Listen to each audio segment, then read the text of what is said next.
British museum का room number 62, जहां रखी है इजिप्ट की 3000 साल पुरानी मम्मी। इजिप्ट से लंदन तक जिसने भी इस मम्मी कॉफिन को हाथ लगाया वो जिंदा नहीं बचा। नाइट गार्ड ने रात को मम्मी कॉफिन से रोने की आवाज़ें सुनी, लेकिन सबसे बड़ी मिस्ट्री जुड़ी है उस सदी के सबसे बड़े जहाज द टाइटैनिक के डूबने पर। आखिर क्या थी इस मम्मी की कहानी? चलिए जानेंगे पूरी कहानी इस वीडियो में। यह कहानी शुरू होती है साल 1880 में, जब कुछ ब्रिटिश लोग घूमने के लिए इजिप्ट जाते हैं और ये लोग एक डेकोरेटेड मम्मी कॉफिन खरीदते हैं। ये मम्मी थी द प्रिंसेस ऑफ अमेन-रा की, जो लगभग 950 बीसी पुरानी मम्मी थी, और यहीं से इन लोगों की ज़िंदगी पूरी तरह बदल जाती है। कुछ ही घंटों बाद उन लोगों में से एक आदमी डेजर्ट में कहीं गायब हो जाता है, दूसरे आदमी का एक्सीडेंटली हाथ कट जाता है और बाकी लोग इस मम्मी को लेकर लंदन पहुंचते हैं, जिसके बाद उनमें से एक आदमी सीवियर इलनेस का शिकार हो जाता है। इस ग्रुप का एक आदमी ऑर्थर व्हीलर पूरी तरह बैंकरप्ट हो जाता है और इसी के चलते ये इस मम्मी कॉफिन को अपनी सिस्टर के यहाँ रखवा देता है, जहाँ एक फोटोग्राफर इस मम्मी कॉफिन का फोटो लेता है, जिसके कुछ ही दिनों बाद ये भी सुसाइड कर लेता है और इसीलिए इस मम्मी का नाम पड़ा द अनलकी मम्मी।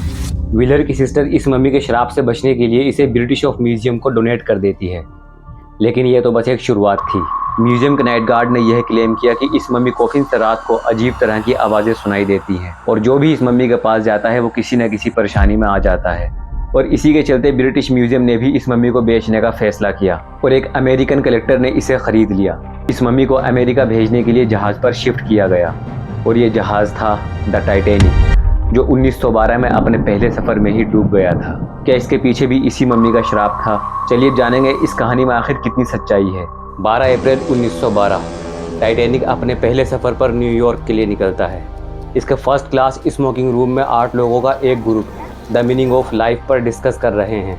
इनमें एक है विलियम थॉमस स्टीड, जो एक जर्नलिस्ट और स्पिरिचुअलिस्ट हैं, और यही इन लोगों को द अनलकी मम्मी की मनगढ़ंत कहानियाँ सुनाते हैं। टाइटैनिक हादसे में मरने वाले लोगों में इस ग्रुप के सिर्फ एक इंसान बचते हैं, फ्रेडरिक सेवर्ड, जो इस पूरी कहानी को मीडिया को बताते हैं, और ये आर्टिकल पब्लिश होता है अमेरिका के सबसे famous newspaper the New York world में, जहाँ से पूरी दुनिया में ये अफवाह फैल जाती है।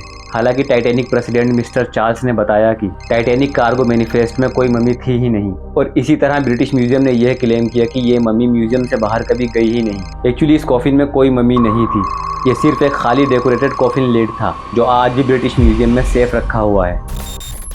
क्या टाइटैनिक के बारे में आपने पहले कभी ये स्टोरी सुनी थी? कमेंट बॉक्स में ज़रूर बताएं। ऐसी और वीडियो के लिए मेरे चैनल को जल्दी से फॉलो कर लें।